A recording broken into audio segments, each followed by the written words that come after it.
Okay, we're back. Page 6, still on Unit 5A, still talking about rate of change, units, slopes, all that business. So these examples are asking us to describe, and then at the bottom, find some rates of change. Remember that rate of change is another way to say slope. What is the slope in each of these graphs? However, because we're talking about rates, we need units as we're talking about these slopes. So they are asking us, well, if we look at the units, we've got gallons and hours. Remember when we talk about slope, we're talking about rise over run, which is the y-axis change over the x-axis change. So we are talking about gallons over hours if we're looking at the unit. So if you look at this graph, we automatically know, I hope you can identify that the slope is going to be negative. It is decreasing from left to right. So our slope is going to be rise over run, and it's going to end up being negative. So I'm just going to write the negative sign, and I'm going to write my fraction bar. I'm going to just go ahead and pick this top point and this bottom point as as my points to use to calculate rise over run. So if I count, I'm rising up 1, 2, 3, 4, 5, 6, 7, 8, 9. That's too big a pen. And I'm running 1, 2, 3. And I know it's negative. So of course that reduces to negative 3 over 1. And it's gallons per hour. Gallons per hour. So what's happening here is that the water in the tank,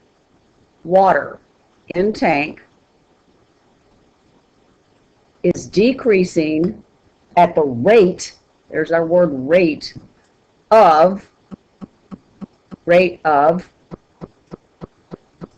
3 gallons per hour. And remember, per is the same as saying that your denominator is 1. That's called a unit rate when your denominator is 1. We did a lot of that in 7th grade. I hope you remember.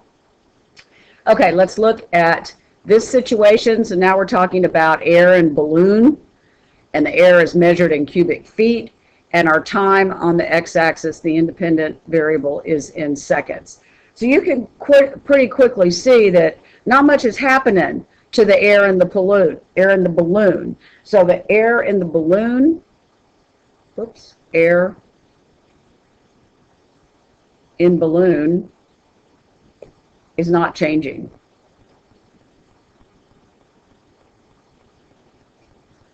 So the slope is 0. It's a perfectly horizontal line. But just to describe the rate of change, we can simply say air's not changing.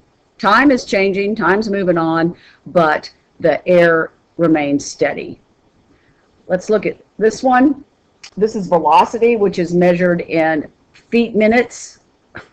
That is a weird measurement. And then as time passes in seconds. So if you look, our slope is going to be positive because our line is starting and rising from left to right. It's also kind of a gentle slope, so I wouldn't expect that the difference between the rise and the run would be very great.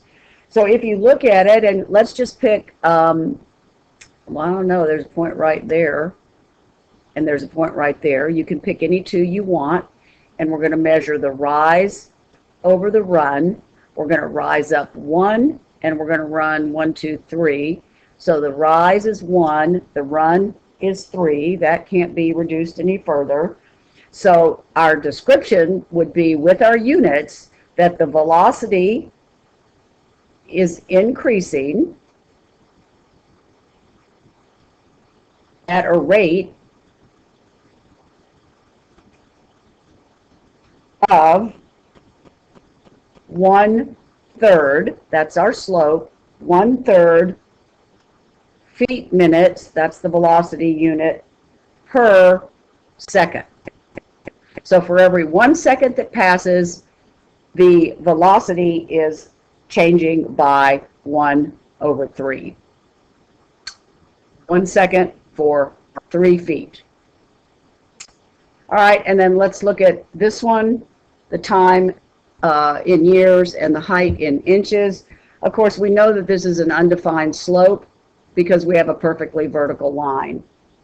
So basically, what's happening, how can this person be getting taller without any time passing? It makes no sense. So the slope is undefined. You could pick a couple points, and you're going to end up with a denominator of 0, which isn't possible. All right, a couple more examples at the bottom, and then we're done with this page. Actually, then done with this unit. So it says find the change, and then find the unit rate of change. So they give us a particular time frame that they want the change, and then they're going to ask us for the unit rate. So at 6 seconds, which is right here, there's 6 seconds right there. Here's where they want us to describe the change in the volume, which is cubic feet.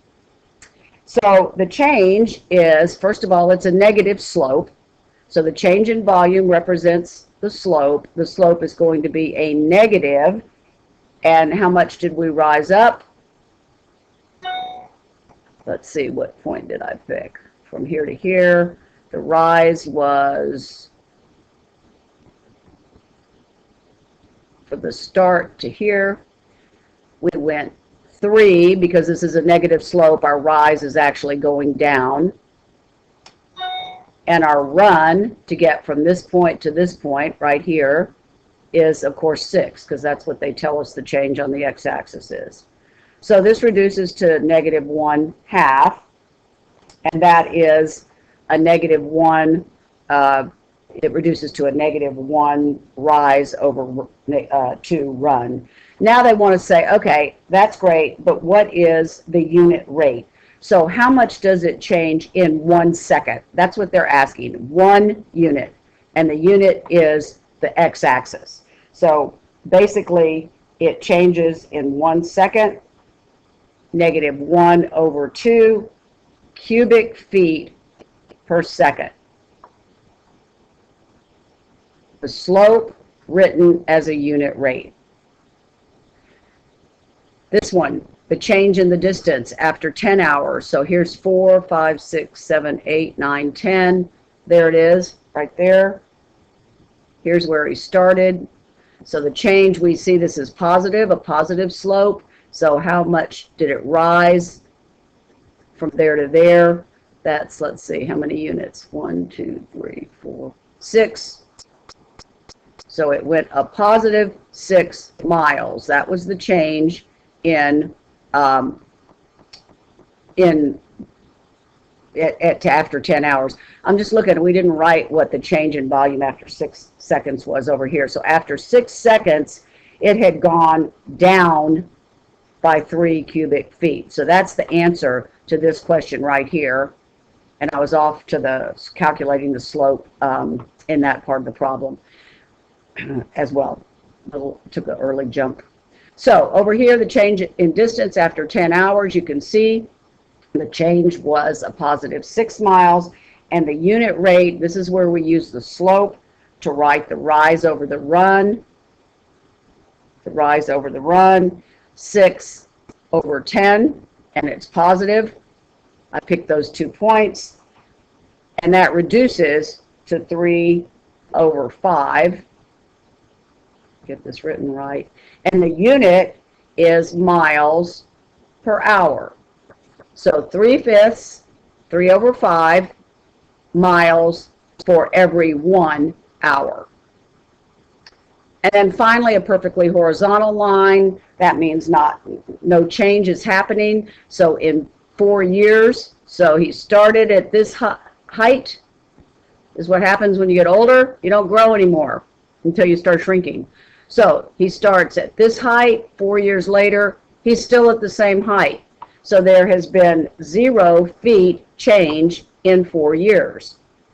And the unit rate, of course, is 0 because it didn't rise at all after time runs. So it ran, time moved on for 4 years. So the way you would write it with units is 0 feet per year is the change. Okay, thanks for watching. We're done with 5A.